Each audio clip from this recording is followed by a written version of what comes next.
Supreme কোর্টের নির্দেশে 2016 সালের এসএসসি চাকরিহারা গ্রুপ সি ও গ্রুপ ডি কর্মীদের সরকারি ভাতা দেওয়ার সিদ্ধান্তের ওপর অন্তর্বর্তীকালীন স্থগিতাদেশের সময়সীমা বৃদ্ধি করল হাইকোর্ট। আগামী বছর 2026 সালের জানুয়ারি মাস পর্যন্ত এই স্থগিতাদেশ বজায় থাকবে বলে জানিয়েছেন বিচারপতি অমৃতা সিনহা। চাকরিহারা গ্রুপ সি এবং গ্রুপ ডি কর্মীদের যথাক্রমে 20,000 ও 25,000 টাকা করে ভাতা দেওয়ার সিদ্ধান্ত গ্রহণ করেছিল রাজ্য সরকার। সেই সিদ্ধান্তকে চ্যালেঞ্জ জানিয়ে কলকাতা হাইকোর্টে মামলা দায়ের হয়। সেই মামলায় বিচারপতি অমৃতা সিনহা আগে অন্তর্বর্তীকালীন স্থগিতাদেশ জারি করেছিলেন। সেই অন্তর্বর্তীকালীন স্থগিতাদেশের সময়সীমা বৃদ্ধি করলেন বিচারপতি অমৃতা সিনহা। গত 20 সেপ্টেম্বর বিচারপতি অমৃতা সিনহা গ্রুপ সি ও গ্রুপ ডি কর্মচারীদের ভাতা দেওয়ার সিদ্ধান্তে স্থগিতাদেশ জারি করেছিলেন। পাশাপাশি সেপ্টেম্বর মাসে ফের এই মামলা তিনি শুনানি করবেন বলে জানিয়েছিলেন। রাজ্য চাকরিহারা গ্রুপ সি গ্রুপ ডি কর্মচারীদের ভাতা দেওয়ার যে সিদ্ধান্ত নিয়েছিল সেই সিদ্ধান্তের বিরুদ্ধে হাইকোর্টে মামলা দায়ের করেছিলেন 2016 সালের ওয়েটিং লিস্টে থাকা চাকরি প্রার্থীরা। তাদের বক্তব্য ছিল দুর্নীতি করে তারা চাকরি পাননি। আর সুপ্রিম কোর্টের নির্দেশে চাকরি হারানোর পর রাজ্য সরকার ফের এদের ভাতা দেওয়ার সিদ্ধান্ত নিয়েছে। এই সিদ্ধান্ত সম্পূর্ণ বেআইনি। অমৃতা সিনহা মামলার শুনানিতে প্রশ্ন তুলেছিলেন, এই প্রার্থীদের ভাতা দেওয়ার পরিবর্তে তারা বিনিময়ে কি দেবে? বাড়িতে বসে তারা কেন টাকা পাবে? রাজ্য সরকারের যুক্তি ছিল হঠাৎ চাকরি চলে যাওয়ায় এদের জীবনযাপন যাতে থেমে না যায় সেদিকে তাকিয়ে রাজ্য সরকার তাদের জন্য West Bengal livelihood social security interim scheme 2025 ভাতা দেওয়ার ব্যবস্থা করেছে। কিন্তু বিচারপতি অমৃতা সিনহা রাজ্যের সেই যুক্তিতে একেবারেই সন্তুষ্ট হতে পারেননি। সেই জন্য তিনি ভাতা দেওয়ার সিদ্ধান্তের উপর স্থগিতাদেশ জারি করেছিলেন। সাংবাদিকরা বলেন, গ্রুপ সি ও গ্রুপ ডির জন্য মুখ্যমন্ত্রী যে ভাতার কথা বলেছিলেন কোর্টে স্থগিতাদেশ বাড়ানো হলেও বিচারপতি অমৃতা সিনহা জানিয়েছেন 2026-এর 30 জানুয়ারি পর্যন্ত গ্রুপ সি ও গ্রুপ ডি চাকরিহারাদের কোনো ভাতা দিতে পারবে না রাজ্য সরকার। এই বিষয়ে বিজেপির রাজ্য সভাপতি শ্রমিক ভট্টাচার্য বলেন, এটা রাজ্য সরকার জানতো। এটা সামান্য আইনের একটা ছাত্র জানে এরকম কোনো অবাস্তব সিদ্ধান্ত সরকার যদি নেয় কোর্ট তা গ্রহণ করবে না। এটা জেনেই সচেতনভাবেই আমাদের আইনজীবী মুখ্যমন্ত্রী তিনি এই পদক্ষেপ নিয়েছিলেন। শ্রমিক ভট্টাচার্য কি বলছেন শুনব। গ্রুপ ডির জন্য মুখ্যমন্ত্রী যে ভাতার কথা বলেছিলেন কোর্টে স্থগিতাদেশ বাড়ানো হলো। অমৃতা সিনহা জানিয়ে দিলেন 30 জানুয়ারি 2026 পর্যন্ত গ্রুপ সি গ্রুপ ডি চাকরিহারাদের কোনো ভাতা দিতে পারবে না রাজ্য সরকার। এটা রাজ্য সরকারের জানাই ছিল। একটা সামান্য আইনের ছাত্রও এটা জানেন, সাধারণ যারা আইনের সঙ্গে দূর দূর পর্যন্ত সম্পর্কিত নন তারাও জানেন। এ ধরনের অবাস্তব কোনো পদক্ষেপ সরকার যদি নেয় সেটা কোর্টে গ্রহণযোগ্য হবে না। তো এটা জানা ছিল। এটা জেনেই সচেতনভাবেই আমাদের আইনজীবী মুখ্যমন্ত্রী তিনি এই পদক্ষেপ নিয়েছিলেন একটা বার্তা দেওয়ার জন্য, কিন্তু এতে চিড়ে ভিজবে না। 4 মাস আগে মুখ্যমন্ত্রী মমতা ব্যানার্জি গ্রুপ সি ও গ্রুপ ডি কর্মচারীদের ভাতা দেওয়ার প্রসঙ্গে ঠিক কি বলেছিলেন শুনব।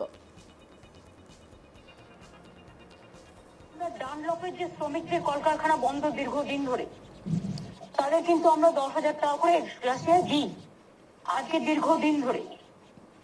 আমি এটা বলবো, আমরা যতক্ষণ রিভিউ করতে না পারছি এবং একটা ফয়সালা না হচ্ছে ততদিন গ্রুপ সি যারা আছে তাদের একটা 25,000 টাকা করে, আর গ্রুপ ডি যারা আছে তাদের 20,000 টাকা করে একটা সোশ্যাল সিকিউরিটি যে স্কিম আছে আমাদের লাইভ অ্যান্ড লাইভলিহুডের, সেটা যদি ওরা রাজি হয় তাহলে যতক্ষণ রিভিউ না হচ্ছে আমরা এটাকে চালাতে পারি, যদি ওরা অপিনিয়ন দেয়। আর এই গোটা বিষয় নিয়ে একটি রিপোর্ট তুলে ধরেছেন আমার কলিগ মানুষ নস্কর, দেখব। সুপ্রিম কোর্টের নির্দেশে চাকরি হারানো গ্রুপ সি ও গ্রুপ ডি কর্মচারীদের ভাতা দেওয়ার সিদ্ধান্তের ওপর স্থগিতাদেশের সময়সীমা ফের বাড়ালো কলকাতা হাইকোর্ট। এর আগেই গত জুন মাসের 20 জুন বিচারপতি অমৃতা সিনহা এক নির্দেশে রাজ্য সরকারের সিদ্ধান্তের ওপর সেপ্টেম্বর মাস পর্যন্ত স্থগিতাদেশ জারি করেছিলেন। ফের সেই স্থগিতাদেশের সময়সীমা বাড়িয়ে 2026 সালের 30 জানুয়ারি পর্যন্ত করেছেন বিচারপতি। অর্থাৎ 2026 সালের 30 জানুয়ারি পর্যন্ত চাকরি হারানো গ্রুপ সি ও গ্রুপ ডি কর্মচারীদের কোনো রকম ভাতা দেওয়া চলবে না। আমরা জানি যে 2016 সালের স্কুল সার্ভিস কমিশনের পরীক্ষা দিয়ে বিবেচিত শিক্ষক অশিক্ষক কর্মচারী মিলিয়ে মোট 25,752 জনের চাকরি চলে গেছিল, প্রথমে কলকাতা হাইকোর্ট ও পরে সুপ্রিম কোর্টের নির্দেশে। সুপ্রিম কোর্টের নির্দেশে যারা আনটেন্টেড প্রার্থী, শিক্ষক মূলত, তাদের চাকরি এখনো বহাল রয়েছে। 31 ডিসেম্বর পর্যন্ত তারা চাকরি করতে পারবেন এবং বেতনও পাবেন। কিন্তু গ্রুপ সি গ্রুপ ডির ক্ষেত্রে টেন্টেড আনটেন্টেড কাউকেই সেই সুযোগ দেওয়া হয়নি। গ্রুপ সি গ্রুপ ডির ক্ষেত্রে এত দুর্নীতি হয়েছিল যে টেন্টেড আনটেন্টেড বাছাই করার তাদের নির্দেশে সেই বিষয়ের মধ্যে ঢুকতেই চায়নি সুপ্রিম কোর্ট। সুপ্রিম কোর্টের বক্তব্য ছিল যে গ্রুপ সি গ্রুপ ডি কর্মচারী নিয়োগে এত দুর্নীতি হয়েছে যে সুপ্রিম কোর্ট তাদের জন্য একেবারেই ভাবিত নয়। সেই জন্য তাদের চাকরি থেকে বরখাস্ত করার পাশাপাশি তাদের বেতনও ফেরত দেওয়ার নির্দেশ দিয়েছিল শীর্ষ আদালত। এরপরেই রাজ্যের মুখ্যমন্ত্রী মমতা বন্দ্যোপাধ্যায় তড়িঘড়ি এদের জীবনযাপন যাতে থেমে না যায়, হঠাৎ চাকরি চলে যাওয়ায় যাতে সমস্যায় না পড়েন, তার জন্য West Bengal livelihood and social security interim scheme 2025 নামে একটি স্কিম এনে এদের যথাক্রমে গ্রুপ সি দের জন্য 25,000 এবং গ্রুপ ডি দের জন্য 20,000 টাকা বরাদ্দ করেছিলেন। সেই রাজ্য সরকারের সেই সিদ্ধান্তের বিরুদ্ধে কলকাতা হাইকোর্টে মামলা করেন যারা ওয়েটিং লিস্টে থাকা প্রার্থী ছিলেন তাদের। তাদের বক্তব্য ছিল যে দুর্নীতির কারণে যাদের চাকরি গেছে, যাদের জন্য তাদের চাকরি হয়নি, ওয়েটিং লিস্টে থাকা সত্ত্বেও তারা চাকরিতে সুযোগ পায়নি, তাদেরকে যদি রাজ্য সরকার স্কিম এনে ভাতা দিতে পারে তাহলে কেন তাদেরকে দেওয়া হবে না? তাদেরকেও তাহলে ভাতা দেওয়া হোক যারা ওয়েটিং লিস্টে রয়েছে। বিচারপতি অমৃতা সিনহার বেঞ্চে যখন মামলাটি ওঠে, সেখানে বিচারপতিও প্রশ্ন তোলেন যে এদেরকে যে ভাতা দেওয়া হবে 25,000 20,000 টাকা করে, বিনিময়ে এরা রাজ্যকে কি দেবে?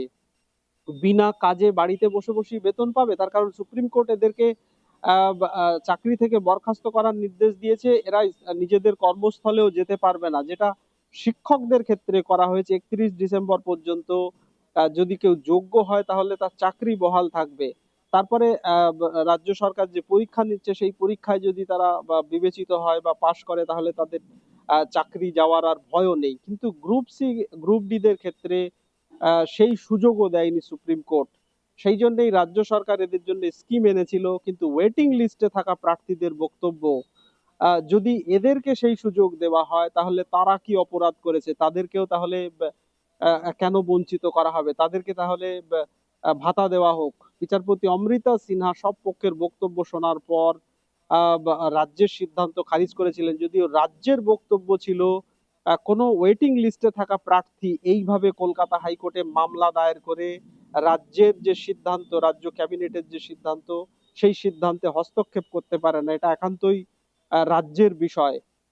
কিন্তু বিচারপতি অমৃতা সিনহা সব পক্ষের বক্তব্য শোনার পর তিনি প্রশ্ন তুলেছিলেন যে এরা যে টাকা পাবে তার বিনিময়ে কি পরিষেবা দেবে। যদিও রাজ্যের কাছে তার কোনো উত্তর ছিল না। রাজ্যের বক্তব্য ছিল হঠাৎ চাকরি চলে যাওয়ায় এরা কার্যত পথে বসবে, এদের যে ঘর সংসার আছে, পরিবার রয়েছে, সেগুলো নিয়ে তারা কোথায় যাবে। সেই জন্যই রাজ্য সরকার একটি ইন্টারিম মেজার হিসেবে এদের জন্য একটি স্কিমের ব্যবস্থা করেছিল। কিন্তু বিচারপতি রাজ্যের সেই সিদ্ধান্ত খারিজ করে দেন এবং সেপ্টেম্বর মাস পর্যন্ত সেই রাজ্যের সিদ্ধান্তের উপরে স্থগিতাদেশ জারি করেছিলেন। কালকে ফের সেই মামলা শুনানি ছিল। সেই বিচারপতি মামলা দেখার পর ফের যে ইন্টারিম যে নির্দেশ ছিল, অন্তর্বর্তী যে নির্দেশ ছিল এদেরকে ভাতা দেওয়ার উপরে, সেই সময়সীমা বাড়িয়ে 2026 সালের 30 জানুয়ারি পর্যন্ত করেছেন। অর্থাৎ 30শে জানুয়ারি পর্যন্ত 2016 সালের যে পরীক্ষার্থীরা এই চাকরিরত অশিক্ষক, মূলত গ্রুপ সি ও গ্রুপ ডি কর্মচারীরা চাকরি হারিয়েছিলেন, তাদের ভাতা দেওয়া চলবে না বলে নির্দেশ দিয়েছে কলকাতা হাইকোর্ট।